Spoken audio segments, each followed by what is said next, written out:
Take a look. How does a place rebuild once the world around it changes in such dramatic fashion it's nearly unrecognizable? When the businesses are shuttered and the people leave, who picks up the pieces to try again?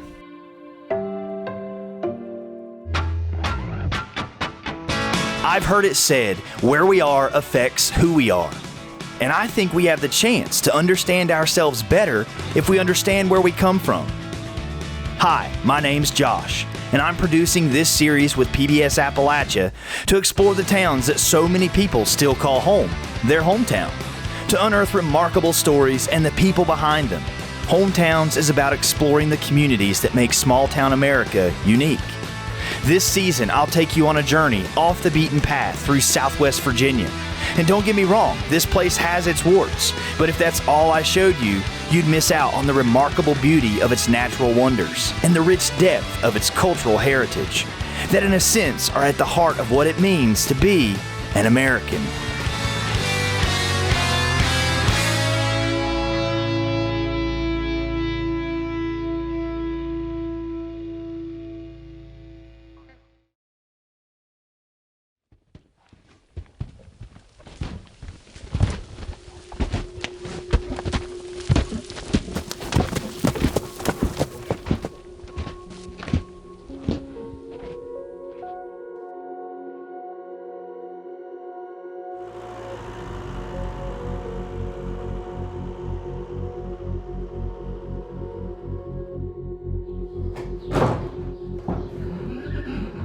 Since Hometowns is about people and the towns they call home, in this episode, we begin our journey in the two-state towns of Bluefield, Virginia and West Virginia, because this is the area my wife and I got our own start together when we were first married. But we had help getting on our feet from some dear and humble friends here, the 4Es. Immigrants from South Africa and now U.S. citizens, Andre and Cindy 4E manage their own horse training operation at the historic Leatherwood horse farm. I've always admired them, inspired by their story, and I enjoy when we're able to reconnect like today. We came over in 91. 91, yeah. So it's 31 years. So we lived longer in America than we did in South Africa. So of all the places like that you've lived or experienced here in the States, does this feel like home now? Oh yeah, it sure this does. Is your hometown? It sure does. Yeah, it is definitely its home. It feels more like home than South Africa does. I was wondering too how you went from South Africa to Bluefield, you know, like how you found it. Yeah, we actually came over to watch the World Championships. That's what we did. Firstly, we were coming over to go to a barn that we learned work under, you know, and the barn burned down. So then we decided, well, we'll just come over and watch the show. Yeah. And we stayed, and we had actually 3 job offers. That's how we ended up here. Family thought we're coming back, and we didn't come back. So.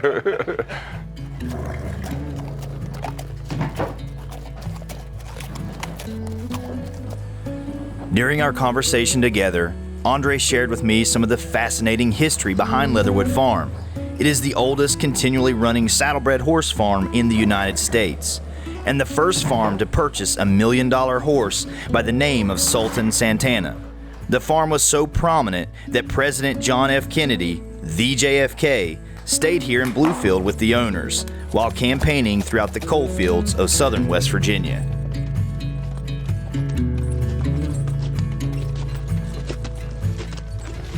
Like Andre's wife said during our conversation, people are so interested and curious to look in other people's backyards, they'll even cross oceans to do so. But in the case of these unpretentious and hardworking folks, it's also how you might end up finding the place you call home, your hometown.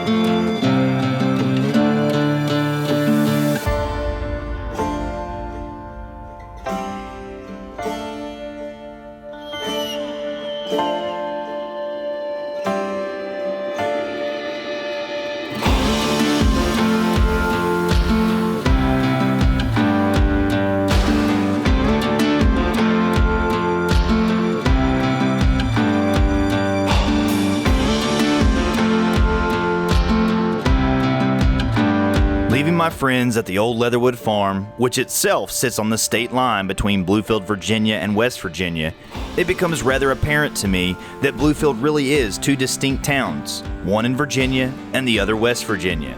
Not only do they have their own unique vibes, but they are consummate rivals, with Graham High School on the Virginia side and Bluefield High School on the West Virginia side. These two Bluefields have been duking it out for decades in high school sports. So great is their rivalry, the games between the two schools have been shown on ESPN.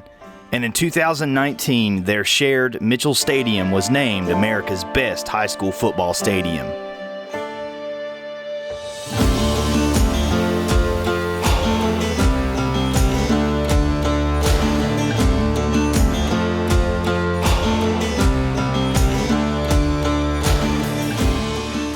But rivalry and athletics aren't all there is to Bluefield. In fact, as I made my way into Bluefield, West Virginia, I met up with another friend who was once known for playing sports here but moved away. He has quite an interesting story why he chose to move back and call Bluefield home once more.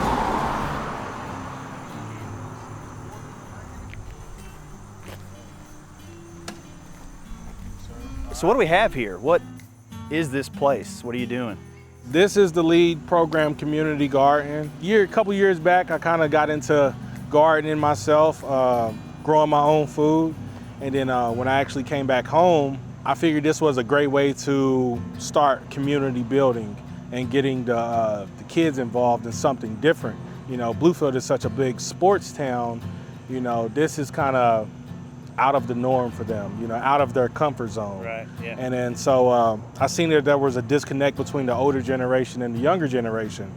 And it really started, the funny story is, so there's a park not too far from here, literally behind our other lot right there is a park. So I came back and I was advocating for that park to bring basketball goals to the park. There's still no basketball goals there right now.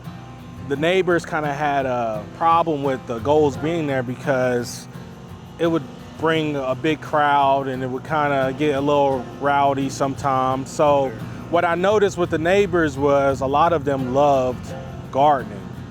And it was something that I was getting into. Yeah. And I'm really connected with the youth in the community. So I'm like, hey, if I create a garden, I can connect the neighbors with the youth. So if we get the goals back at the park, there's already a relationship built.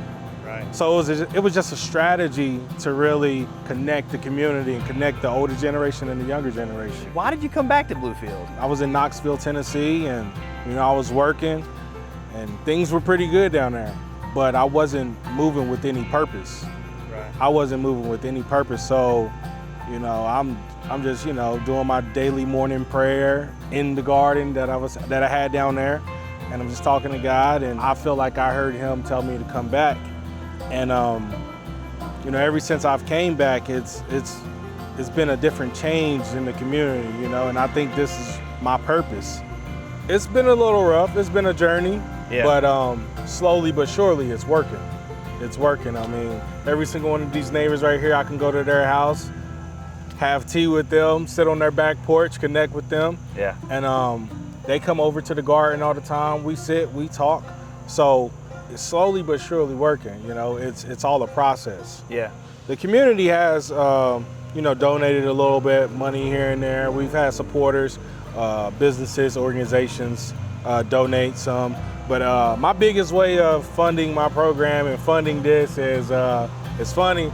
It's a Krispy Kreme fundraiser. Okay. So basically what I do is I drive to Roanoke, Virginia every single day. Every day? Every single day. What is the round trip? That's hour 45. So that's almost 4 hours on the road? Yeah. So I drive down early in the morning, I get the donuts, I bring them back, and then I actually go back, sometimes at night. Oh, wow, man. Yeah, I gotta get the funds. It's not an easy thing. When I started a nonprofit, I really didn't know what I was getting myself into. And even when I was doing the garden, I didn't really know what I was getting myself into, but it's working. It's been working, so I know it's God behind me, honestly. Anybody willing to drive 4 hours a day for donut deliveries, Man. You're giving it your all, man. I can tell you're invested in this, Listen, for sure. As soon as we get done with this interview, I'm going to Roanoke. I'm going to get more donuts for tomorrow. Yeah. You can't beat no fresh Krispy Kreme. Kyle really made an impression on me, following what he felt led to do, coming back to a town that offered very little opportunity to him in his own youth, but now he's hustling every day to run a nonprofit organization to offer opportunities and provide mentorship to local youth to make a real difference in their lives and the lives of the community. Kyle's vision for his hometown of Bluefield to connect people across generations and build relationships is admirable and something the whole community can rally around. Bluefield has a legacy of individuals who saw a need, got a vision, and did something about it. This is the Hotel Thelma, and at one time she owned the Travels Hotel, which you can see the Royal Crown Kohler sign vividly on the side. Ghost sign. Right, and now it's actually owned by another individual. But these were two hotels where people of color stayed at one point in time. Probably in the Green Book. In the Green Book. Come on in. We had the Folk Life Center Church come in with volunteers. They were out of Chicago, a group of young men and women who came in and took a lot of the tile out because people had broke in and stripped the wiring out anyway. So they took most of the roofing part out, the ceiling part out. It was debris all through here. Well, initially, this was the front part of the hotel. Back this way was part of a store. The restaurant was over there where the kitchen is. It was an open foyer in which they had rooms and apartments upstairs. This would have been a bedroom, kitchen, living room, and this is a bathroom. It's a bathroom right there. The way this started, at the height of segregation, Thelma Stone, which everybody called Mama Thelma, opened up a hotel, which it's listed in the Green Book, which the Green Book is a list of hotels that could only be stayed in by people of color because they couldn't stay in the hotels in the white communities. But during that time, we had visitors like Ike and Tina Turner, James Brown, Little Richard, Etta James, which today those names are noticed because of the legacy that they have left behind. Right. Now, actually, this was the room that Ike and Tina stayed in. Okay. Like right now, everybody's into history right now. And what a great history to know and have than the essence of legends that stayed in your hometown. Everybody can be a part of this. And we all want to leave a legacy when we leave. And the greatest legacy you can leave, I feel, as Thelma Stone did, that's why her legacy is going on, is to serve and be of service. Not only to your community, but your city and history. And so you make your mark there. Still no perfect people. I don't care where you go to church. I don't care if you're a bishop, an elder, or the frickin' pope, because I've lived on both sides of the track. We're all diamonds in the rough, unfinished product, and work in the making.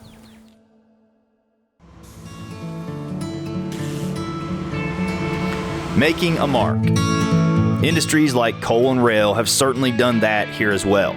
With the discovery of one of the richest and largest deposits of bituminous coal in the nearby Pocahontas coal field in the late 1890s, a boom in rail and mining was inevitable, almost obligatory. I'm told Falls Mills was carved out during this early 20th century boom by the railroad as a resort for its employees, and in recent years has been privately owned and now leased by the state. At one time, there was even a flour mill in operation here. Today, locals enjoy the peaceful tranquility it affords them.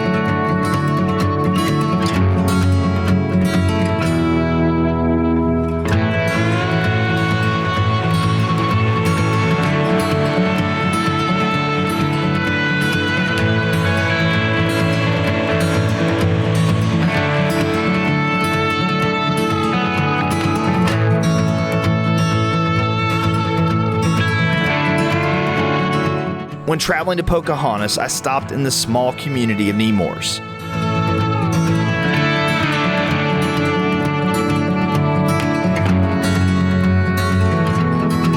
And even discovered the former home of one of Bluefield's original founders. Nearly 120 years old, it's a modest, stately home with rich local history, sitting in the bend of the Bluestone River alongside the railroad tracks. Nearby Pocahontas and the surrounding coal fields, there are other recreational opportunities, like an extensive ATV trail system arising from largely repurposed mining properties, which is an economic driver in areas that were once single-source economies, namely coal.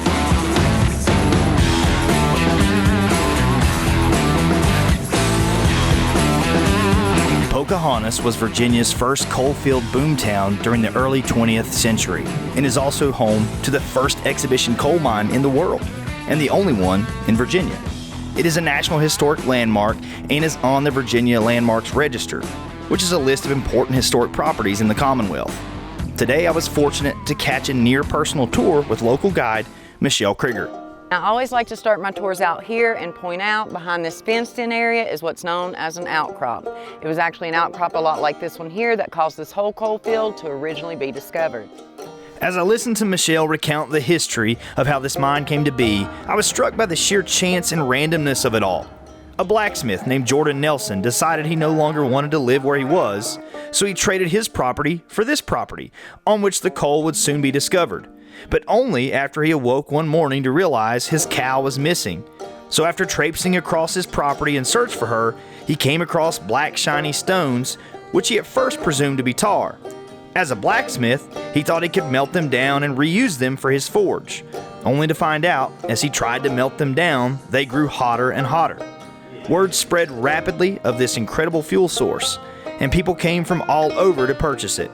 At first for only a penny a bushel. Then they came by the wagon load. 44 million tons mined later, here we are. But as we do move forward, you're going to notice that some of the sections of the coal to your left is very black, shiny, and exposed, just like we expect it to look. Unlike what's on your right side here that's still very much covered up in rock dust. But the reason it has been re-exposed in some of those sections to your left is at the close of our 2017 season, the Smithsonian up in Washington, D.C. sent a couple of guys down. They took silicone casts and molds of portions of the ribs. As novel as it may be to take a tour nearly 800 feet below ground in a now exhibition mine, I recognize I have the luxury of choosing to be here. Although it's a tad bit uncomfortable today, the mine is at 37 degrees, which most mines stay a little warmer these days in the balmy 50-degree range due to heat from machinery, I still see the extraordinary conditions under which my own forebears labored. In many instances, they would perform unpaid prep work for hours before their shifts even started. Oftentimes, for this unpaid work, they'd bring friends or family, often children, in to help them so they could get to the paying work, because they only made money on the coal they scratched out of the earth. Tragically, in this very coal field in the East Mine, a horrific explosion happened in 1884. It killed over 114 people. That's the number of registered workers. All the other bodies, again many were children, unknown and buried in a nearby mass grave.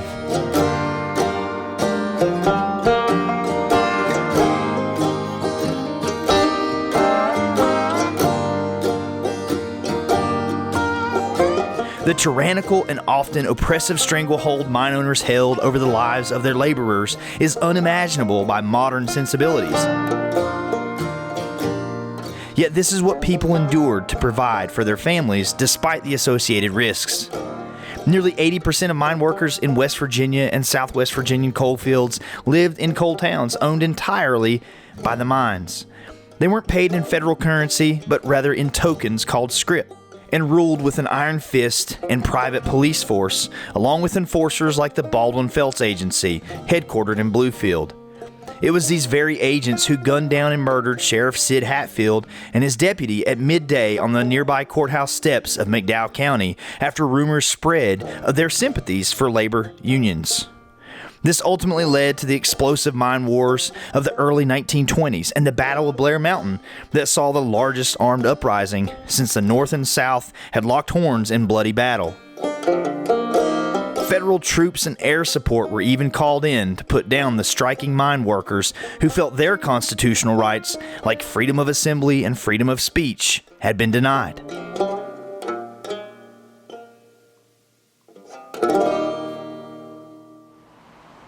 The cost of mining has been high, obviously. In fact, at one point, the coal coming from the Pocahontas coal field was fueling the U.S. and British war efforts during World War II. I'm told this made the railroad infrastructure in Bluefield a strategic target on Adolf Hitler's hit list. And as I head further into downtown Bluefield, I see remnants of the once booming coal and rail hub this town was, which in light of post-industrial decline is probably part of the reason Bluefield has gotten a bad rap. But I met with another Bluefield resident who shared his vision of what Bluefield could be. So what was life like growing up in Bluefield? You know, it was Norman Rockwell. College Avenue was any painting that he put out. It was a wonderful, wonderful time.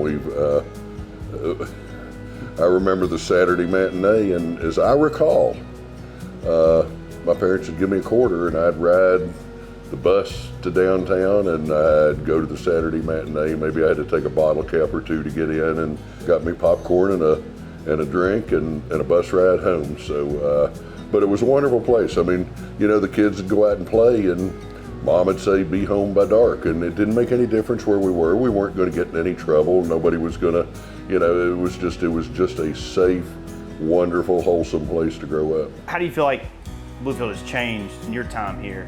We used to be the hub of the southern coal fields in West Virginia. So everybody that worked up through the bordering counties in the coal business would come here to shop on the weekends. The doctors and the hospitals were here. The legal services, all the professional services were based in Bluefield. The railroad based through Bluefield, and so Bluefield was a very important place. And you know, as the world changed, and I like to look at it from a retail standpoint sometimes. I'm in the car business right now, but I've been in multiple businesses throughout my life. Right. But the downtowns got killed by the malls. The malls got killed by Sam's and Walmart, and now Amazon's killing them all. And it gives communities an opportunity to decide, do they want to give in and just tear down their buildings and their downtowns, or do they want to stake a claim and say, we're coming back? And Bluefield is one of those communities that did exactly that, and we are on the comeback trail.